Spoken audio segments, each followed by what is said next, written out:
अध्यक्ष महोदय, माननीय जिल्हाधिकारी महोदय, तिथं माझी एक खरं तर मी सुरुवातीला बैठकीच्या सुरुवातीलाच विषय मांडणार होतो.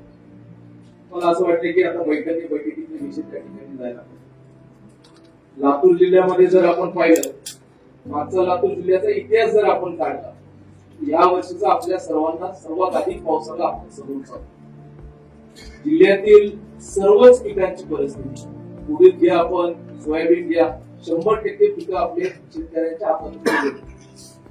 अध्यक्ष महोदय, आपल्याला जिल्हा म्हणून बघत असताना आपल्याला दोन गोष्टी आहेत की शेतकरी हा एक महत्वाचा घटक आहे आणि जिल्ह्याच्या वतीने आम्हाला असं वाटतं की आम्ही खाली प्रवास करत असताना, खालची पाहणी करत असताना जिल्हाधिकारी पण त्यांनी देखील पाहणी केलेली आहे आणि खरं तर आपल्या महसूल विभागाने मागच्या या 10-15 दिवसामध्ये अधिकारी, प्रशासकीय अधिकारी त्या ठिकाणी ग्राउंडला होते, इरिगेशनचे देखील अधिकारी त्या ठिकाणी ग्राउंडला होते.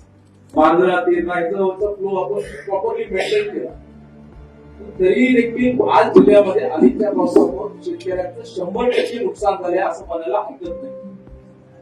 त्यामुळे आमची आपल्याला विनंती आहे, दोन गोष्टी आहेत. एक तर लातूर जिल्ह्याला आपण ओला दुष्काळ असं जाहीर करावं असं एक आम्हाला त्या ठिकाणी वाटतं की आपण आपल्या सरकारकडे मांडत असताना जिल्ह्याच्या वतीने ही भूमिका मांडणं गरजेचं आहे. दुसरा एक महत्वाचा विषय, माननीय अध्यक्ष महोदय, या पावसामध्ये जर पाहिलं की मांजरा आणि तेरणामध्ये 5 वर्षातून कधीतरी एकदा अशी वेळ येते त्यावेळेस आम्ही धरणातून पाणी सोडतो.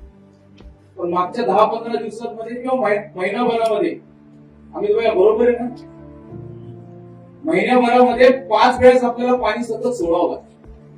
आणि मांजरा आणि तेरणीचं पाणी सोडल्यानंतर याचा जो शेवटचा जो जिथं संगम आहे हा म्हणजे निलंगा विधानसभा असेल किंवा आपल्या बॉर्डर त्या ठिकाणी असणार.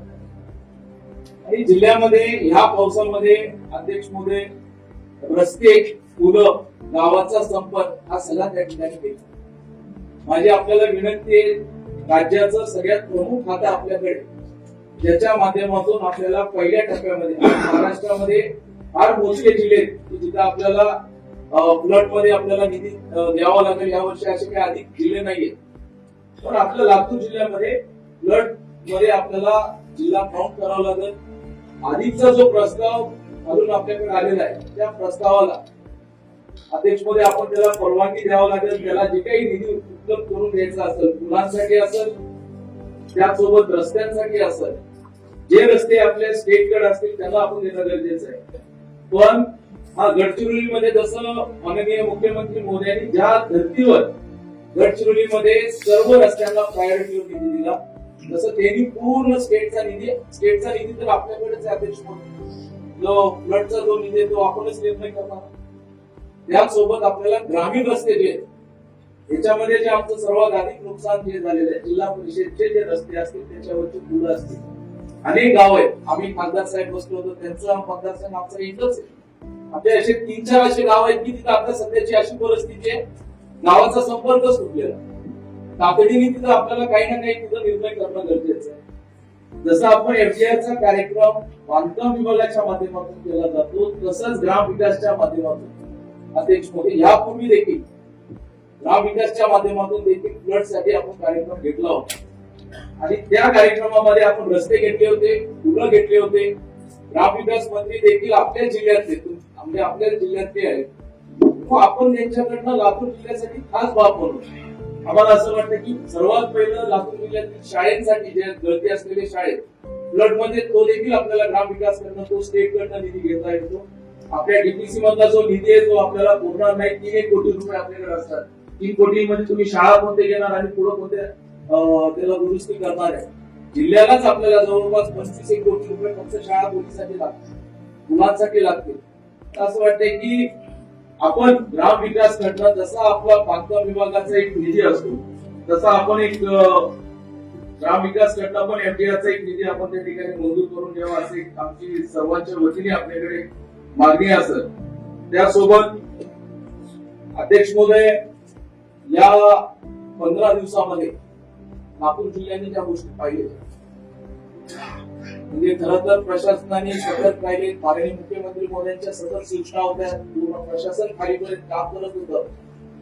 दुर्दैवाने कालचीच एक घटना जर सोडली तर जिल्ह्यामध्ये प्रशासकीय आणि सगळे मी आता इथे इरिगेशनचे अधिकारी आहेत, म्हणजे अनेक गावांमध्ये मुक्कामी देखील केली. सर्वजण राहिले. आपल्या देखील सूचना तशाच होत्या. प्रत्येक अधिकारी जिथं नदीच्या बाजूला असतील, ओढ्याच्या बाजूला असतील राहायला. आता आपण मदत करत असताना सरसकट शेतकऱ्यांना मदत करतो, ओल्या दुष्काळात मदत करतो. पण आज जिल्ह्यातली परिस्थिती अशी झालेली आहे, नदीच्या बाजूचे शेत, ओढ्याच्या बाजूचे शेत आज बऱ्यापैकी म्हणजे आपल्याला ऊसाला मदत होत नाहीये कोणी. पण आज जरी ऊस पाहिलं ते देखील मागचे 10-15 दिवस झाले ते पाण्याखाली ऊसाचं पीक अनेक ठिकाणी आपल्याला दिसून येतं. वेगळे पंचनामे नदीच्या बाजूचे, ओढ्याच्या बाजूचे, त्यांना वेगळी मदत आपल्याला सरकारकडनं, काल मुख्यमंत्री मोदयांनी जी घोषणा केली त्या घोषणेच्या माध्यमातून ज्या धर्तीवर गडचिरोलीला आपण त्या ठिकाणी मदत करून दिली. माझी मंत्री महोदयांना विनंती आहे, आपल्या जिल्ह्याला कुठेही मागं पडणार नाही, कोणत्याही निधीच्या बाबतीमध्ये कमतरता भासणार नाही. आणि हे जे काही ग्रामीण भागातले रस्ते, बाकीच्या शेतकऱ्यांचे विषय असतील त्याला सर्वांना आपण पूर्ण पुढे घेऊन जातात. आणि लातूर जिल्हा हा ओला दुष्काळ म्हणून आपण सरकारकडनं मान्यता घ्या, अशी अपेक्षा देखील आम्ही आपल्याकडनं व्यक्त करतो.